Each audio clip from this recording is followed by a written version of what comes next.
మీరు ఇంత జీవితాన్ని ఇంత ఇండస్ట్రీని దగ్గరగా చూశారు కాబట్టి కొంతమంది నటులు కళ్ళ ముందు నుంచి వెళ్ళిపోయారు టాటా చెప్పేసి సార్.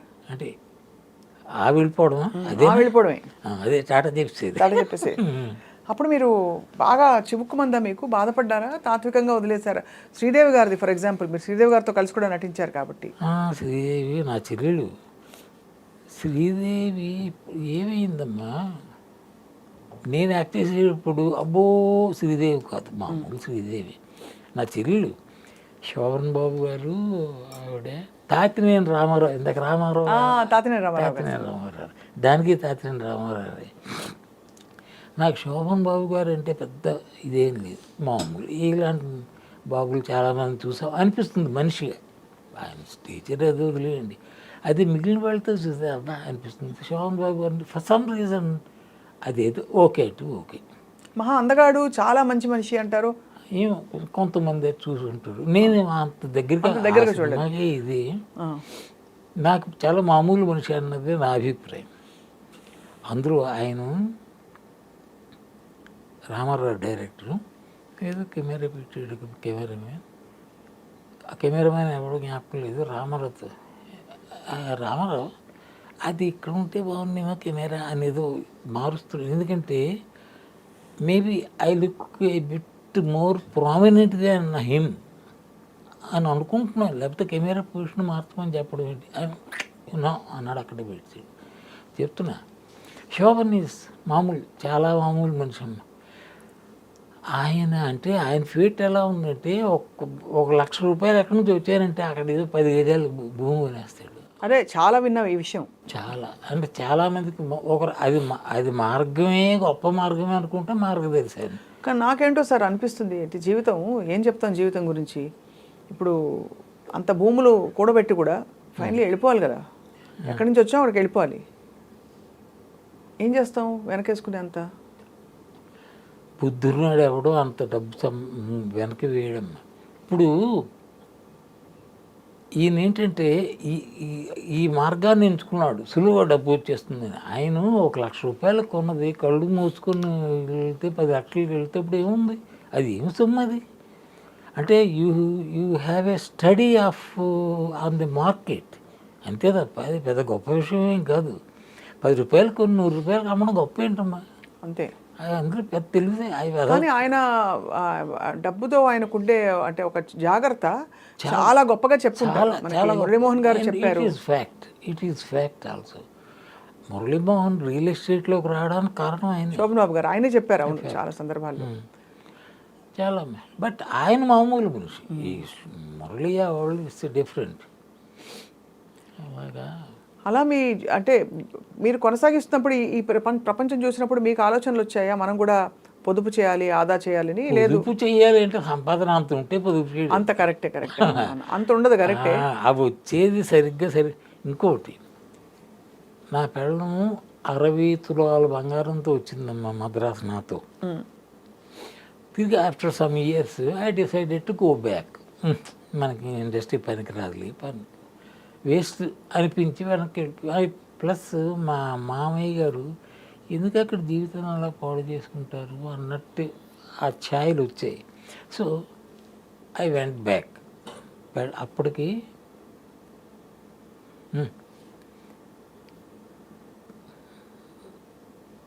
పిల్లలు ఉన్నారు, 2 పిల్లలు ఉన్నారు. పిల్లల్ని కూడా తీసుకొని వైజాగ్ వెళ్ళిపోయాం.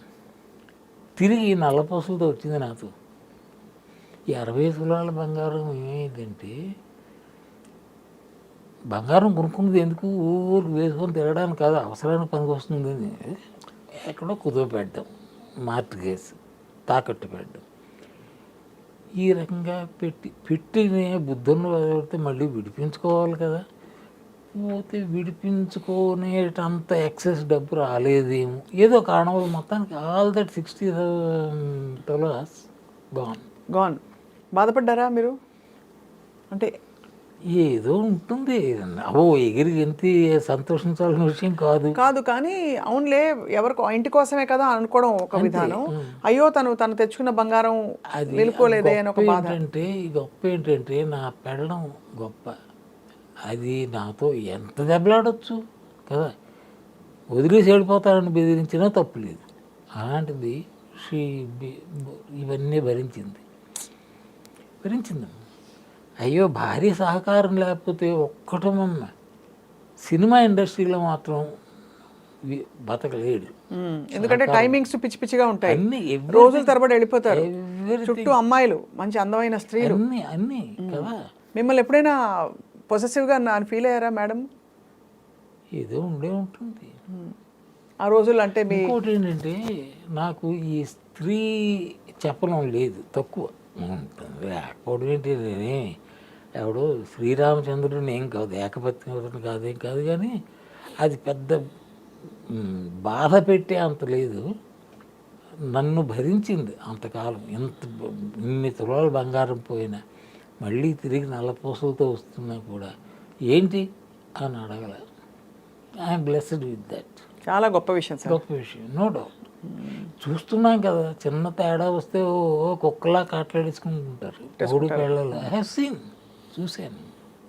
సో మీరు పిల్లల్ని పెంచేటప్పుడు వాళ్ళకి ఏం చెప్పించారు? మీ జీవితం మీరు చూసిన దాన్ని బట్టి ఫలాంది అవ్వాలి, అవ్వకూడదు, డాక్టర్ అవ్వు, ఇంజనీర్ అవ్వు, టీచర్ అవ్వు, ఇలాంటి ఎవడో పిల్లలకి అలా చెప్పరమ్మా, చెప్పకూడదు.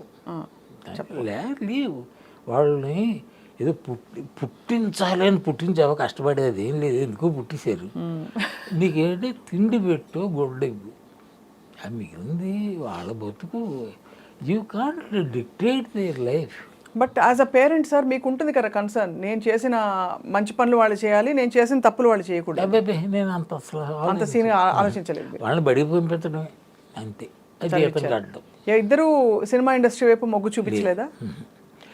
ఇప్పుడు నా కూతురు అంటే నేను చదువులో మొద్దును, కానీ వాళ్ళు తెలివైన వాళ్ళమ్మా. అది ఎంసీఏ ఏదో ఉందో ఒకటి, అది చేసింది.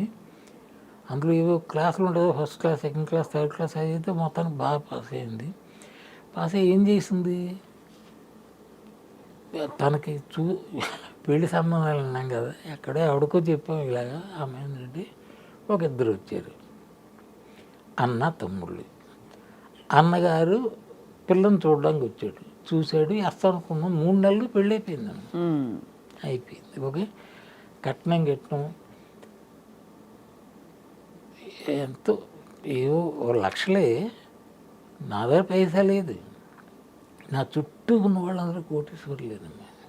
అందరూ మామగారు, బావలు, అటు ఇటుగా every one is very rich. So వాళ్ళ సహకారంతో పెళ్ళైపోయింది. వీడు నా కొడుకు బీసీఏ చేశాడు. ఆ తర్వాత ఇక్కడ ఏదో బిజినెస్ స్కూల్ ఏదో ఉంది, ఇక్కడ ఏది ఇండియన్ బిజినెస్ స్కూల్ ఏదో ఒకటి, ISB Indian school of business. అందులో చేర్చుదామని నాకు సరదా, ఏదో అప్పో కింద ఏదో చేసి ఎవడ తల కుట్టుదాము, తనో చేసి చదివిద్దాన్ని. ఈ సైడ్ నో,